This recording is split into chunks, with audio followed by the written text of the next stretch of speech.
No dia 9 de agosto foi comemorado o Dia Internacional dos Povos Indígenas, e aqui no Saúde na Roda a gente vai lembrar a importância do subsistema de atenção à saúde indígena, as políticas públicas voltadas para essa área e o que pode ser melhorado também nesse sentido. E também vamos falar sobre a 6ª Conferência Nacional de Saúde Indígena.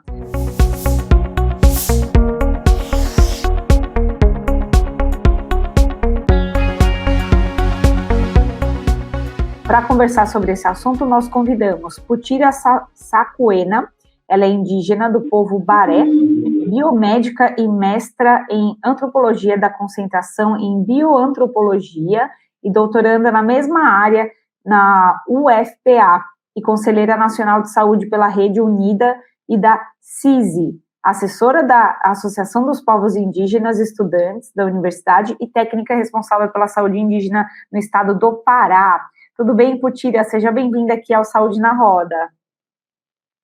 Olá, bom dia. Muito obrigada pelo convite, Camila? É muito bom estar aqui e falando um pouquinho, do que de fato nos importa e falar o que é saúde indígena para nós, toda a luta, toda a questão de direito que nós temos aqui. Afinal de contas, nós somos os povos originários, Tudo parte de nós enquanto povos indígenas aqui no Brasil. E como a gente está falando para um público bastante amplo aqui na internet, Putira, e muitas pessoas não têm acesso a esse tipo de conteúdo, Como é que funciona a saúde indígena no Brasil? Você poderia explicar de uma forma bem didática para quem está nos assistindo como que é atualmente a saúde indígena no Brasil? O que você pode contar para a gente? Então, fazendo uma breve retrospectiva da saúde indígena, a gente pode dizer que ela começa com a STI, lá muito tempo atrás, e depois com a FUNAI, responsabilidade da FUNAI à saúde.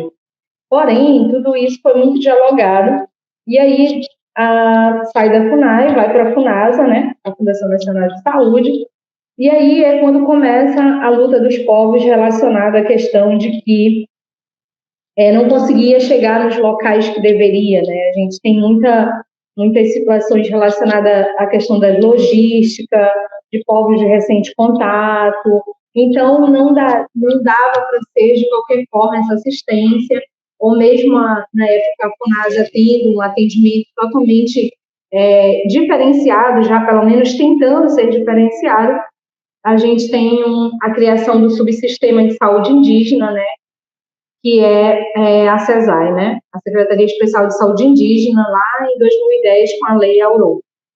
Então, a gente tem todo um movimento dos povos indígenas para a criação desse subsistema. Uma coisa que a gente precisa ter um entendimento é que esse subsistema, ele é SUS. Ele é SUS. Então, é como se ele fosse um braço do SUS, então, Putira? Como é que Exatamente. É como a gente tem um SUS enquanto uma bola muito grande, e o subsistema está aqui nesse pedacinho aqui, uma outra bolinha dentro dessa imensa bola que é o nosso SUS, que é todo relacionado à questão da equidade dentro. Então, o subsistema ele vem justamente dentro do SUS. A gente defende o SUS, nós somos SUS, então é por isso que a gente está nessa luta relacionada à questão da revisão já. Eu te falo um pouco sobre a questão da revisão da PNASP, que já faz 20 anos, é necessário ter essa revisão, Então, a gente tem a saúde indígena, que ela funciona em 34 distritos sanitários especiais indígenas no Brasil todo, Tem toda uma organização através dos programas, que todos os programas que existem no SUS, a gente tem também dentro desse subsistema, porém alguns com umas especificidade, coisa que ainda precisa ser muito melhorado, E uma diferença está relacionada à questão do fortalecimento das nossas ciências ancestrais, Tem esse programa, e isso é muito importante, ainda é pouco debatido dentro dos próprios G6, mas é algo que nos fortalece, que nos faz diferente nesse sistema também. Então, a saúde indígena ela é assistência básica, É aquilo que o município não consegue chegar no local, e aí é por isso que o subsistema existe também, porque os municípios não conseguem dar conta das suas próprias periferias, Imagina aldeias que a gente demora 3 dias, 5 dias para chegar, o município não consegue fazer. né? Então, é por isso que existe o subsistema, e é por isso que nós somos contra a municipalização desse subsistema, né? Porque a gente sabe as problemáticas dos municípios e a gente precisa ter essa saúde, né, diferenciada, de qualidade dentro dos nossos territórios indígenas. Então, é uma atenção básica, né, que tem esse subsistema. Ele funciona em nível de polos, né, que são estratégias nesse polo, e nós temos o BSI dentro dos territórios indígenas, onde você tem equipes multidisciplinares, médicos, enfermeiros, assistentes sociais, psicólogo. Psicólogo ainda é uma questão muito séria para nós, povos indígenas. A gente traz esse debate para a 6ª conferência, porque a gente ainda tem psicólogos. Imagina, a gente tem um distrito de saúde indígena que tem 23 mil indígenas e você só tem 2 psicólogos, né? Nossa. E a gente sabe que tem distrito de saúde indígena que tem 45 mil e você tem uma psicóloga, né? Então, é algo que a gente ainda está nessa luta, né? E é uma proposta também, né? Na CISI, que é a Comissão Intersetorial de Saúde Indígena, a gente já discute sobre isso, sobre a gente ter esse profissional dentro dos nossos territórios. Então, uma equipe muito grande, multidisciplinar, odontologia e tudo mais, e que faz essa assistência da mesma forma que é feito nos programas da saúde da família, né? Porém, com um olhar diferenciado, porém, respeitando as especificidades etnoculturais daqueles povos. E isso é fundamental a gente falar. A saúde indígena, ela é criada pensando também nas especificidades, valorizando nossos pajés, valorizando nossas parteiras, né? Valorizando toda a nossa complexidade de epistemologia. E a saúde indígena, ela é SUS por quê? Porque nós temos a média e alta complexidade. Além dos polos, a gente tem as casais, que é as casas de saúde indígena, que é uma casa de transição, é uma casa de apoio, né? E geralmente onde você tem um polo, né, que é uma sede, onde você tem as equipes que vai para os territórios indígenas, né? E aí, dependendo do distrito, você tem toda uma logística montada, né, para isso, para esses atendimentos. A gente tem as casas de saúde indígena, que é justamente essa casa que é onde você não consegue resolver a situação daquela indígena dentro do território, vem para a CASAI. A CASAI já é o atendimento especializado, ou seja, precisou de uma ultrassom, é SUS, é município, é o Estado, né? Então, aí é por isso que a gente precisa da revisão da PNASP, porque aí está o nosso gargalo, Camila. É um gargalo muito grande, porque os municípios têm a concepção, eles já têm a saúde deles, como a gente não fosse SUS, como eles não tivessem a responsabilidade com nós, povos indígenas, na questão da média e alta complexidade, e isso é uma discussão que a gente está trazendo, né? Mas também a gente percebe que existe um próprio desconhecimento, né, das próprias secretarias de saúde, né, principalmente municipais. Você diria que é um desconhecimento ou é um desinteresse na sua experiência? Eu vou preferir usar desconhecimento. Entendi. Para não falar outra forma, né? Mas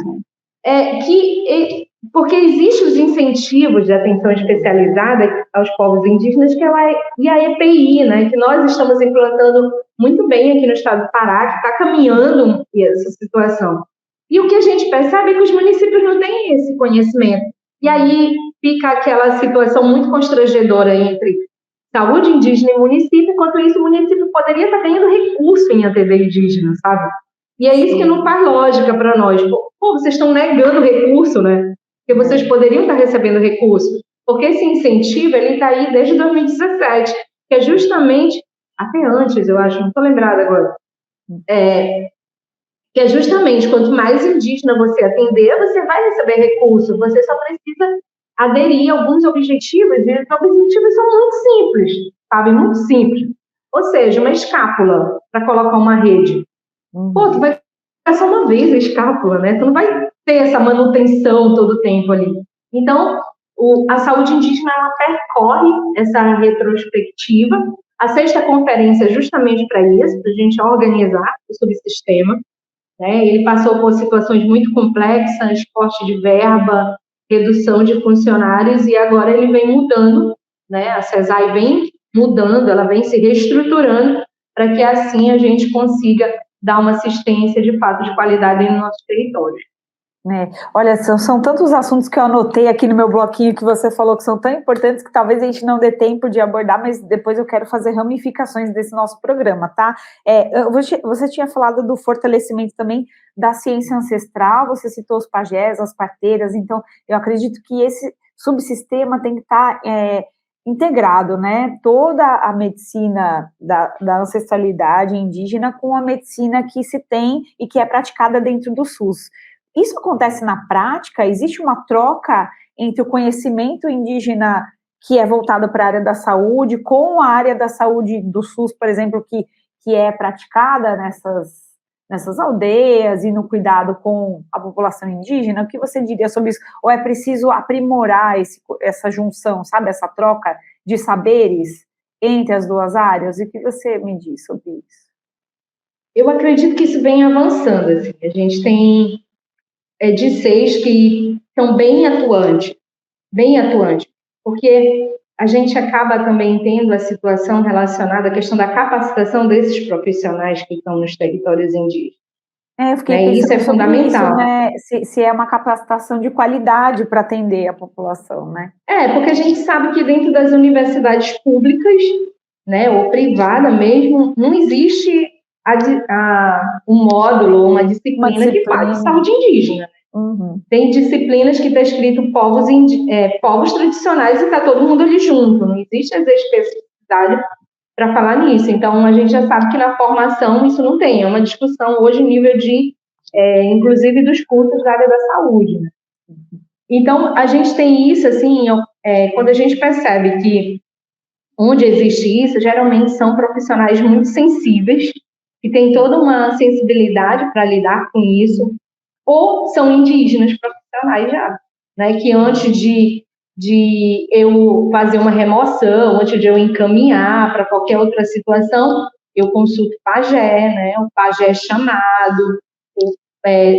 Por exemplo, a gente tem povos que não tem remoção de picada de cobra, ele cura dentro do próprio território. E aí, se o profissional não tem esse conhecimento, ele vai criar um conflito dentro do território, né?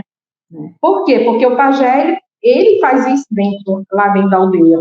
Não precisa fazer remoção. Então, tem que respeitar, né, essa questão étnico-cultural daquele povo, né, que nem sempre funciona para todos. Então, isso é um exemplo. Outra situação é que a gente vem percebendo é que tem menos indígenas nascendo no território. Por que tem menos indígenas? Porque está indo tudo para a cidade, né, para nascer nos centros urbanos. É como não tivesse mais nascendo indígena nas aldeias. Mas aí a gente percebe que esse movimento ele acontece a partir do subsistema, da criação do subsistema. E aí, como é que a gente vai fazer e fortalecer a questão das nossas parteiras? Por exemplo, ultimamente eu ando muito nos territórios indígenas e tem uma coisa assim que me fez refletir muito de uma indígena assistente social. Ela falou bem assim para mim: minha parenta, a Covid trouxe algo maravilhoso também. Além das situações que nós vivemos, ela trouxe algo maravilhoso para a gente. E entre esse algo maravilhoso é que os partos aconteceram nas aldeias. Olha, é como se eles estivessem voltando a acontecer nas aldeias, né? Exatamente. Como não podia sair, como não podia... E as parteiras voltaram a estar fazendo os partos dentro do território, né? Mesmo tendo uma técnica, mesmo tendo uma enfermeira, né, da saúde indígena, mas as indígenas mulheres fizeram o parto e depois chamaram a enfermeira, né, para ver se está tudo certo, para ver se está tudo... Isso que é importante, sabe, Camila? Ter esse diálogo, sabe, entre nossas ciências ancestrais e a ciência ocidental. A gente não desfaz da ciência ocidental. Pelo contrário, nós sabemos que ela é de extrema importância para nós, porque hoje nós temos doenças que não faziam parte da nossa realidade, né? E que a gente também tenha consciência. Inclusive, a gente tem pajé que fala, olha, isso aqui eu consigo curar, mas isso aqui tem que ir lá com o médico. Porque o médico não pode fazer uma coisa, sabe? Tanto é que agora, junto com João Paulo Tucano e outros indígenas, Edinaldo Chucuru, que também está na Rede Unida, e outros povos, a gente começa a ter um diálogo e também chamar de especialistas, né? São nossos especialistas dentro do território para a gente colocar de igual para igual esse fortalecimento das nossas ciências, né? E a gente evita até de falar de medicina tradicional, a gente começa a falar de medicina indígena mesmo, sabe? De colocar o nosso pajé, a nossa pajé, porque tem pajé mulheres, colocar ali, sabe, nível de igualdade, porque são eles e elas que são também nossos médicos e médicas no território. Então, no momento que a gente muda isso, e João Paulo Tucano vem com a proposta de especialista, eu acho que é justamente isso, sabe? Ter esse fortalecimento, né, das nossas ciências ancestrais. E é uma coisa que nos coloca diferente, né? Nós somos indígenas porque a gente tem isso, né?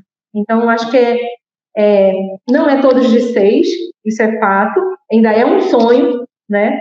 Que a gente tenha isso em todos os territórios, mas é algo que vem caminhando, principalmente com a formação dos indígenas e das indígenas agora em nível superior. Isso vem ganhando nova proporção, principalmente fazer o resgate do parto cultural, né? A gente começa uma discussão também que a gente não fala em parto humanizado, a gente fala em parto cultural, porque quando a gente fala muito em parto humanizado, a gente precisa pensar parto humanizado para quem, de quem nós estamos falando, que nenhum é igual ao outro, né? Então, são propostas que vêm surgindo agora com essa nova turma de indígenas, né, se formando em das universidades, que tem um olhar diferenciado, conforme as especificidades de cada povo, né, de onde vem. E essa turma de indígenas que acaba indo para as universidades, ela volta para a aldeia ou não? Vocês têm uma ideia, assim, dessa movimentação? A gente tem um retorno, principalmente na área da saúde, muito grande. Na educação também, né? Volta em indígenas professores. A gente tem uma atuação de indígenas professores muito grande no território. E principalmente por quê? Porque no momento que a gente forma esses indígenas, professores e professoras, a gente observa a atuação entra mais indígena dentro da universidade. Por quê? Porque o compromisso de formar já é diferente, né? E outra situação é os indígenas, enfermeiros, enfermeiras, dentistas retornando para o território. Os que, por exemplo, a questão médica eu vejo muito complexa ainda. Inclusive, a gente vem dialogando tanto as médicas e médicos indígenas, que eles são indígenas médicos, né? E não médicos indígenas. E isso é fundamental. Mas a maioria está no Estado. E isso é uma mudança. Ou eles estão no Estado, ou eles estão no município. Dificilmente estão na saúde indígena. Saúde indígena que eu digo no DISEI. Mas é totalmente compreensível por quê. Porque se eles entram no DISEI, eles acabam ficando, tipo, meio presos naquele sistema. E aí, o que eles acontecem? Principalmente tem experiência com vários que estão no Estado. Eles atendem no Estado na média e alta complexidade, que é o nosso problema, né, do subsistema, e nas suas folgas, eles estão nos territórios colaborando. Porque se eles ficam só no DISEI, eles não vão poder estar no território num período de folga. Então, é algo, assim, muito, muito diferente, com uma visão que vem diferente, dialogando sobre isso, e o atendimento é totalmente diferenciado. A gente tem muita experiência disso. O atendimento que um indígena médico faz é muito diferente de outro médico, isso é fato. Nossa, eu até imagino, eu até posso imaginar assim, né? Principalmente quando fala a língua. Nossa, daquele então povo aí que ele está atendendo. Sim, imagino, porque aí fica uma proximidade maior ainda, né? Não só cultural, mas como de comunicação, né? Que a gente pega ali no entendimento mesmo desse médico com essa pessoa, esse paciente. Me fala uma coisa, Putira, o acesso à saúde indígena no Brasil é para todos os indígenas ou não? O que você diria sobre isso? Tem muitos indígenas que não estão conseguindo ter um acesso de qualidade à saúde no Brasil atualmente, agora em 2022? Qual a sua opinião? A gente sabe que a saúde indígena, o subsistema age lá na ponta, né? E aí, quando a gente tem a média e a alta complexidade, a gente tem um gargalo. Um gargalo que precisa ainda ser muito dialogado com os municípios e estados. Quando a gente fala saúde para todos, aí eu falo para todos e todas indígenas, a gente precisa entender primeiro que é saúde para esse povo. Por que nós falamos sobre isso? Porque hoje a nossa saúde, ela passa por várias complexidades, principalmente na atual conjuntura que nós vivemos ainda no Brasil, principalmente esse ano. O que acontece? Saúde, para nós, povos indígenas, é garantia de território. Não é só médico, não é só ultrassom, não é só isso. Né? A gente está falando de um outro processo. Saúde é garantia de território. Falar de saúde é falar de educação, é falar de cosmogonias, é falar de epistemologias. Saúde hoje, para nós, Camila, é também dormir e acordar vivo em alguns territórios. Isso também é saúde agora. E aí, a gente está com nossos territórios invadidos, a gente está com desnutrição, a gente está com nossos rios poluídos, estamos com rios mortos. E aí, como a gente vai falar dessa saúde aqui? Essa saúde é para todos? Indígena? Por quê? Porque tem território que ele estava muito bem preservado, a gente ouvia falar menos, existia uma cultura muito forte, e que nossos problemas eram os mesmos que estamos desde a invasão do Brasil, que era parasitologia e anemia. E aí o DICEI trabalhar de uma forma diferenciada. Mas agora a gente não tem mais só isso. Agora a gente tem HTLV, a gente já tem HIV, agora a gente tem ISTs, agora a gente tem estupro das indígenas mulheres e crianças, a gente tem água contaminada, a gente tem invasão no território, todo o tempo ameaçado, né? Então, a gente tem o maior desmatamento da história do Brasil. Então, são várias situações. E aí, como a gente vai falar agora de saúde para todos? É que saúde não é só ausência de doença, né, Putira? É muito mais que isso, muito mais. Exatamente. Aí a gente está falando de adoecimentos, mas que adoecimentos são esses, né? Então, eu posso dizer que não tem saúde para todos nesse modelo que eu acabo de falar, né? Não tem. Às vezes a saúde indígena, o subsistema, ele fica, vamos dizer, como é que se fala? De mãos atadas, vamos dizer assim. Por quê? Porque está além dele. Porque ele não é responsável da questão do território, por exemplo. É um outro órgão responsável. E esse órgão está silenciado e invisibilizando tudo que está acontecendo. Né? Então, é muito ruim isso. Porque a gente sabe que a situação no território vai trazer mais doenças. A gente tem local que há 15, há 20 anos não se ouvia falar em malária. E com garimpo retornou malária. Olha, Então, muitas situações agora que não depende só do subsistema. Né? É pela atual conjuntura política que nós vemos no Brasil. Sim. Quando você fala de procedimentos de média e alta complexidade, você poderia citar alguns para a gente ter uma ideia, para o público que não conhece, né, a questão da média e alta complexidade? O que precisaria ser melhorado nesse sentido para acolher os povos indígenas que mais precisam dessa demanda aí? Tá. Quando eu falo da média e alta complexidade, eu estou falando da questão especializada, né? Ou seja, a saúde indígena é assistência básica. Por exemplo, não tem oftalmologia na saúde indígena. Precisa encaminhar o município para ser atendido por oftalmologia. Precisar de uma ultrassom, tem que ser encaminhado o município ou o estado para essa ultrassom, tomografia, ressonância, isso tudo. Mas aí a gente tem uma outra situação que está relacionada à questão das internações. Os indígenas precisam de uma internação. E a gente sabe, principalmente com a Covid-19, que a questão do sistema imune dos povos indígenas foi totalmente complexa. Ou seja, é quando a gente percebe a questão da vulnerabilidade.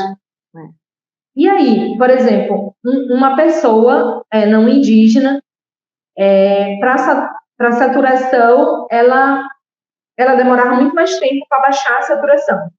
Ela ficava com 90, 70, ainda estava ali. Povos indígenas estava com uma saturação de 95 de manhã, de tarde estava em 60. Estava num leito clínico, de manhã, de tarde estava na UTI. Então, era algo muito rápido, e isso a gente percebe que existia todo um processo de diferença para isso.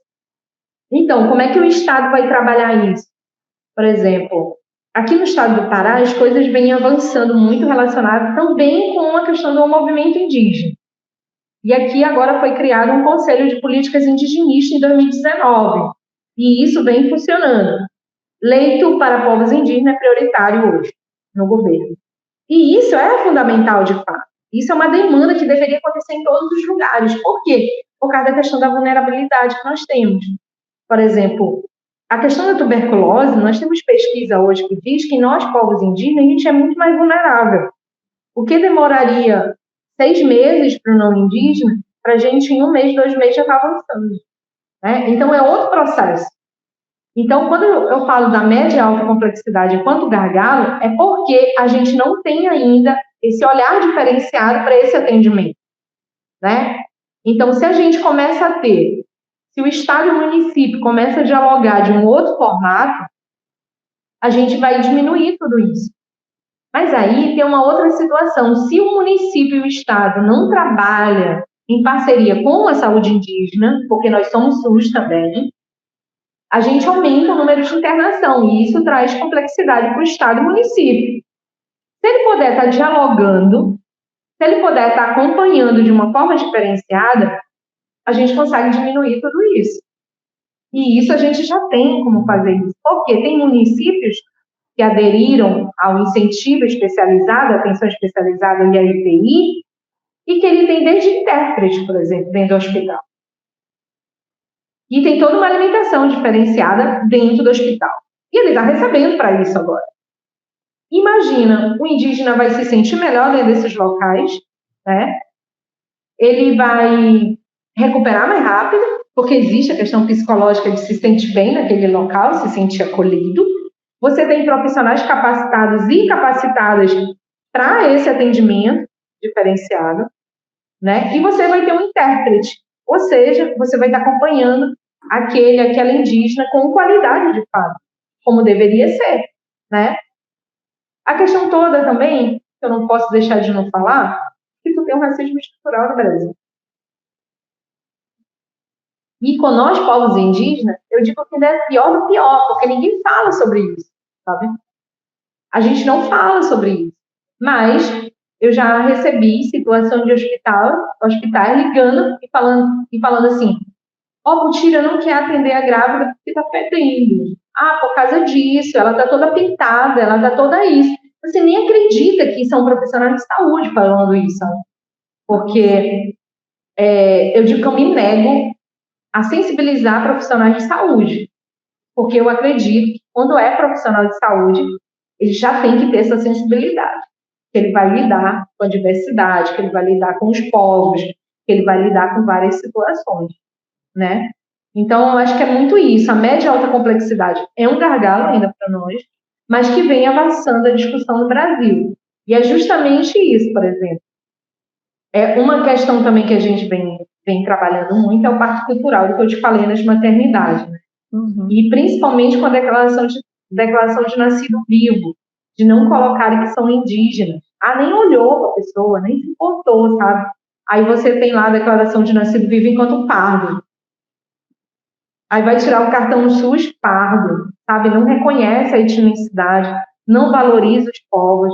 E aí a gente está numa luta muito grande para essa situação agora, que a indígena tem o direito de sair da maternidade escrito que é indígena, que seu filho, sua filha é indígena, sabe? É uma luta muito grande, né? Nossa, mas é fundamental, né? Sim, sim, a gente já fez aqui no Saúde na Roda uma edição sobre homofobia na saúde, falamos sobre racismo na saúde, e acho que agora, mais do que necessário, um dia a gente fazer um programa só sobre o preconceito, né, em relação aos indígenas na saúde, porque isso é o que você disse, né, um profissional de saúde jamais tem que agir dessa forma, né, ele é o primeiro a ter empatia, mas você sabe que nem nas faculdades de medicina existe uma disciplina, né, que ensina como você lidar com o paciente desse ponto de vista mais humano mesmo, né, Putin? Então, olha, a caminhada tá puxada aí, né, para a gente conseguir equidade e um atendimento de qualidade para todos os povos, né? Eu sei que o seu tempo está esgotando aqui, mas eu queria que você desse uma palavrinha sobre a sexta conferência, né, que ela acabou sendo adiada nas edições por causa da pandemia e agora tem essa expectativa de acontecer. O que pode acontecer para melhorar as políticas de saúde pública indígenas no Brasil? O que você poderia dizer para nós a respeito dessas expectativas em relação à saúde indígena aqui no Brasil, Putira?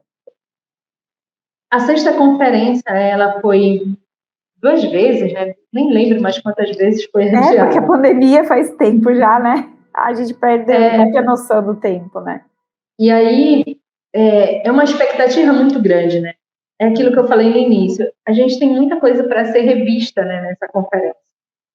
Uma delas está relacionada à questão da PNASC também, a revisão dessa PNASC, desse Plano, né, Nacional de Assistência à Saúde dos Povos Indígenas. É necessário. É uma expectativa muito grande. Tem várias discussões relacionadas também à saúde mental, que nós chamamos o bem viver dos povos indígenas. É de extrema importância rever toda a situação relacionada às licitações, às empresas que prestam esse serviço e reorganizar o nosso gargalo de média e alta complexidade. Então, a gente vai ter indígenas de todo o Brasil, né? A gente tem os delegados que já saíram das conferências locais, a gente tem a CISI aí, que é a Comissão Intersetorial, nesse caminhando junto com o Fórum dos Condize, né, o Fórum do Condize.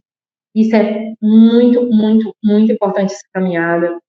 O Condize é o nosso controle social. Ele precisa estar atuando, de fato, como órgão fiscalizador. É algo que a gente vem dialogando muito também sobre isso. A gente não pode perder a questão do objetivo principal do Condize, né, que é o controle social da saúde indígena. É muito importante. A gente precisa estar dialogando também, mais do que nunca, a atuação do DICEI nos territórios indígenas. Quando eu falo atuação do DICEI, é no sentido de que a gente precisa dialogar as especificidades, a gente precisa dialogar os programas. Muitas das vezes, as metas desse programa, elas trazem muito benefícios, mas também elas trazem muitas complicações.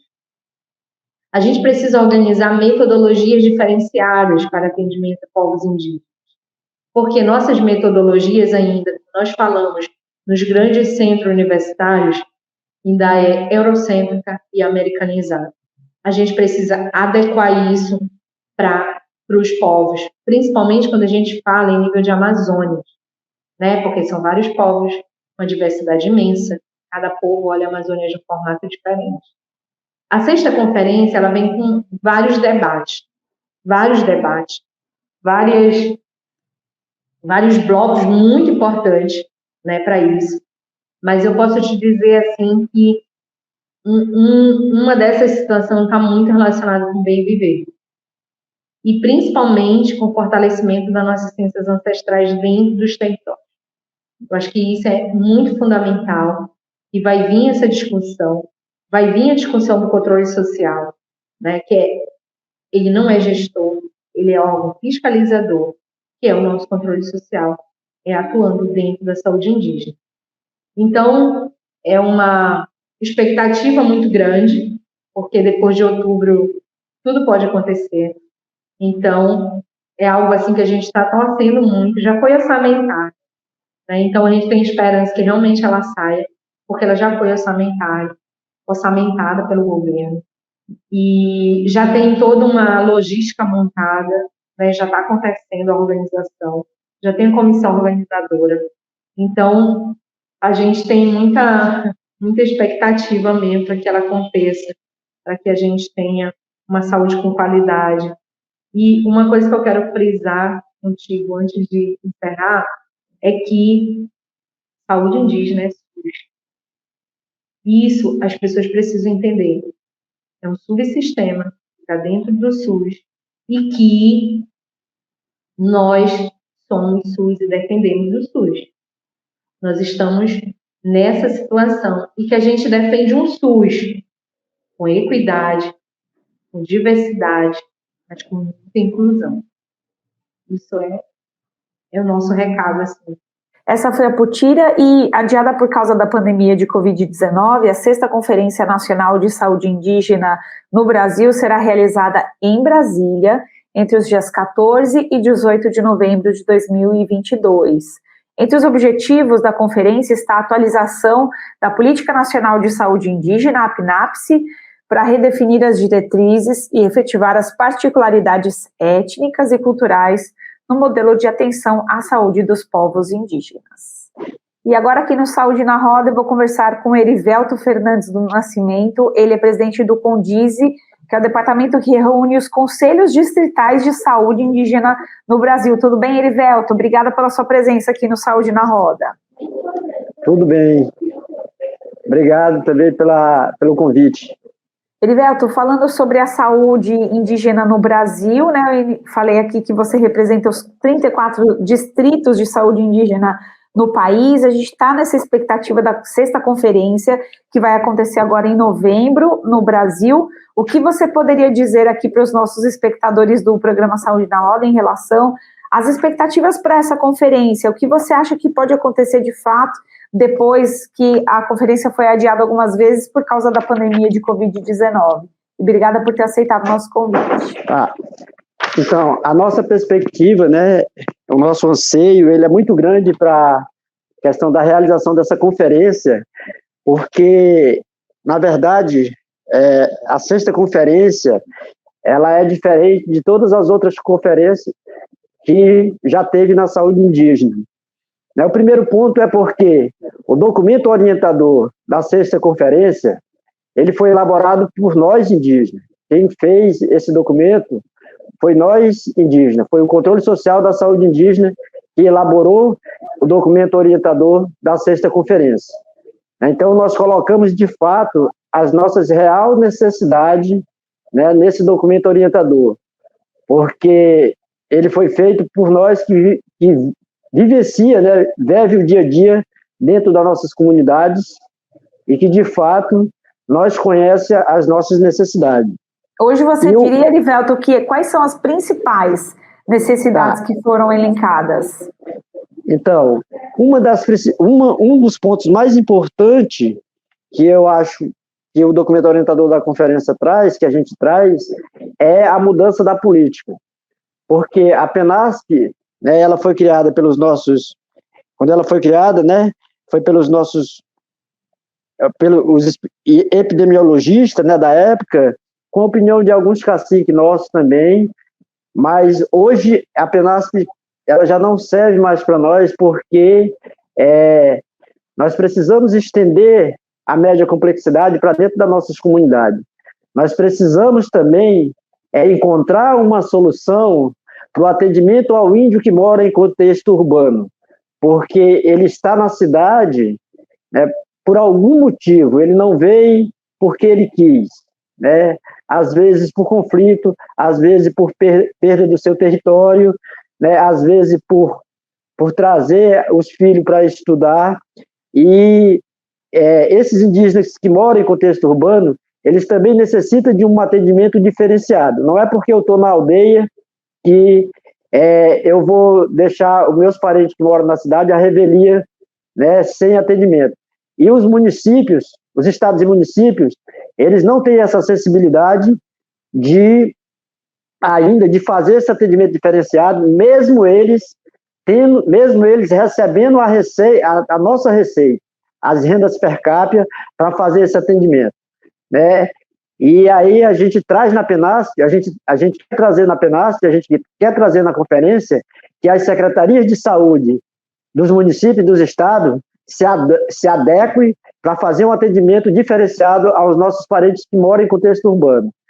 São esses pontos que é o nosso anseio, né, que a gente acha que é importante. Até porque hoje, essa situação dos parentes de contexto urbano vem causando alguns transtornos, porque o subsistema de saúde indígena, a Lei Arouca 9.836, ela é clara, que ele foi criado com atendimento ao índio aldeado. Só que através de determinação do Ministério Público, né, através até da DPF que foi criada, né, esse atendimento está se estendendo e está inchando o subsistema.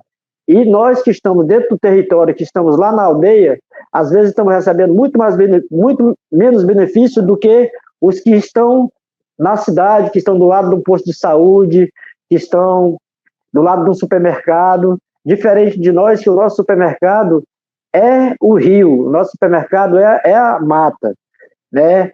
A gente não é contra os nossos parentes, mas a gente só quer que eles entendam e que o Estado entenda também que, quando eles estão na cidade, a responsabilidade com as políticas públicas para eles é dos estados e municípios.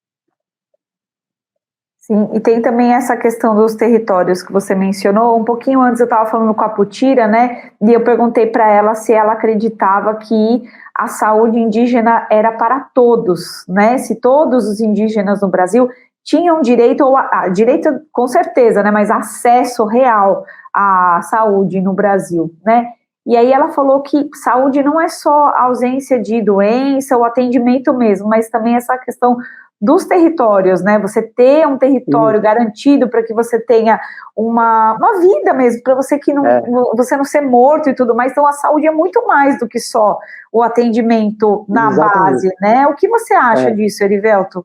Qual a sua avaliação também? Não, eu acho que a parente tem razão. Agora, a gente só precisa separar, né, a gente só precisa separar essa questão interinstitucional, de quem é a responsabilidade de demarcar os territórios, de quem é a responsabilidade de fazer o atendimento de saúde, né? Porque na cabeça de alguns parentes, eles não conseguem separar essas duas, a questão interinstitucional, de quem é uma política e de quem é a outra, né? E por isso que existe ainda existem ainda alguns conflitos nesse sentido. Mas o território, para nós, ele é tudo. Porque nós saímos da terra e vamos voltar para ela. Nós não vemos a terra que nem um agronegócio, que nem para a gente enricar. Nós vemos a terra, né, como a nossa mãe. E como nós vemos a terra como a nossa mãe, nós não vamos vender a nossa mãe. Então, assim, a terra para nós, ela sabe isso. A gente só tem que buscar políticas para que esses territórios sejam demarcados. Para que após a demarcação, aí a gente recebe a política de atenção à saúde indígena, que ela está determinada na própria Penasco, na própria Iarô. Enquanto a gente não tiver esse território, nós temos que, infelizmente, a gente tem que se adequar ao atendimento dos estados e municípios. Agora, os estados e municípios também têm que se adequar à nossa especificidade cultural. E você acha que atualmente no Brasil existe esse diálogo entre essas partes ou poderia ser melhorado, você diria? Não, eu diria que poderia ser melhorado, né? E assim, eu diria que não atualmente. O histórico de quem demarcou terra indígena, mais terra indígena, foi o Fernando Henrique, né? Então, assim, eu diria que, para mim não bater só em um, eu diria que essa política de demarcação, ela está ausente já há muito tempo. E a gente está conseguindo ainda, através de chegar e ocupar o território e ficar dentro dele, né? A justiça, às vezes, determina, né, que a gente fique com esse território, mas institucionalmente mesmo, isso já não acontece há muito tempo. Ô, Erivelto, a gente falou no início aqui que a conferência foi adiada das últimas edições por causa da Covid-19. Eu queria que você contasse aqui para os nossos espectadores do programa como a Covid-19 mudou a rotina, a vida e qual foi o impacto do coronavírus para as comunidades indígenas aqui no Brasil. Você que está aí com mais informação do que as pessoas, a população em geral, né? O que a Covid mudou a vida da população indígena no Brasil? Conta pra gente. Olha, para nós, a Covid, né,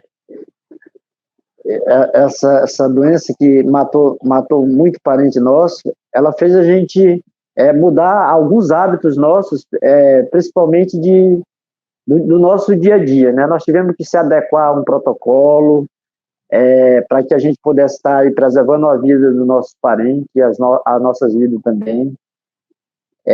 Nós tivemos também que parar algumas ações nossas, né, que nós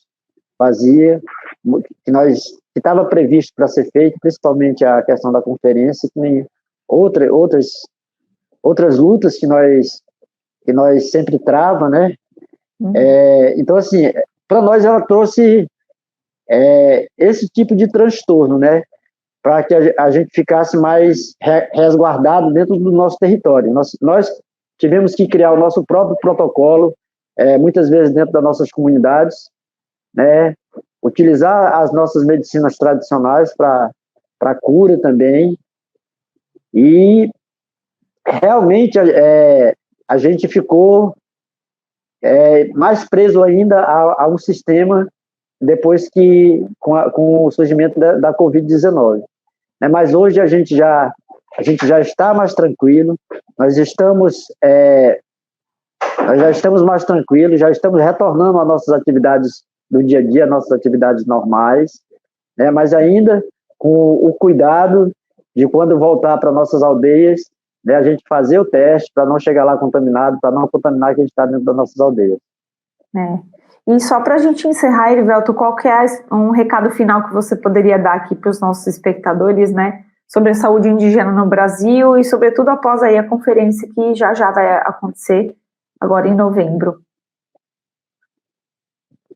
Então, para nós, povos indígenas aldeados, que recebem o atendimento do subsistema, a saúde indígena, hoje, para nós, é a única política, e eu falo com segurança, a única política pública que nós temos 24 horas dentro do nosso território é o subsistema de atenção à saúde indígena.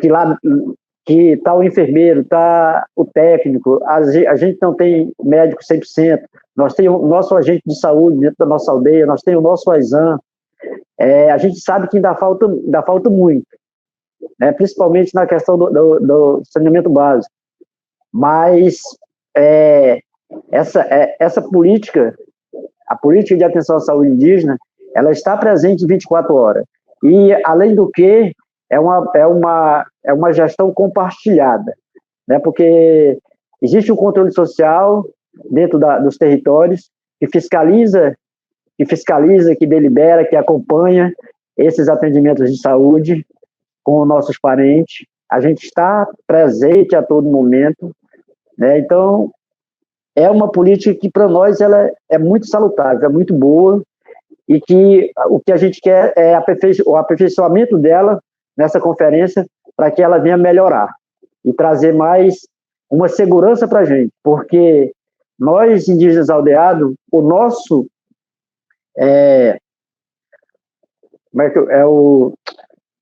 o nosso plano de saúde, o único plano de saúde que nós temos é o atendimento do subsistema de saúde indígena. Tá? Muito obrigado. Agradecendo a participação do Erivelto Fernandes do Nascimento, ele que é presidente do CONDISE, departamento que reúne os conselhos distritais, são 34 distritos de saúde indígena no Brasil. Muito obrigada, viu, pela sua participação, e até uma próxima oportunidade, boa conferência. Até uma próxima. Obrigado.